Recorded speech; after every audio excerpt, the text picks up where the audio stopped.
ورنہ جس وقت بھی اللہ سبحانہ تعالیٰ اپنی حفاظت نحمده ونصلي على رسوله الكريم أما بعد فأعوذ بالله من الشيطان الرجيم بسم الله الرحمن الرحيم رب اشرح لي صدري ويسر لي أمري واحلل عقدة من لساني يفقه قولي ربنا زدنا علما اللهم فقهنا في الدين آمین یا رب العالمین۔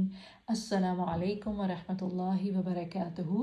کیا حال چال ہے آپ سب کے؟ اللہ سبحانہ تعالیٰ سے دعا ہے کہ اللہ سبحانہ تعالیٰ ہمیں خیر و عافیت کے ساتھ اس رمضان سے گزارے۔ جو لوگ بہت صحت کے معاملے میں بہت زیادہ صحت مند نہیں ہیں، اللہ سبحانہ تعالیٰ ان کو صحت و تندرستگی دے۔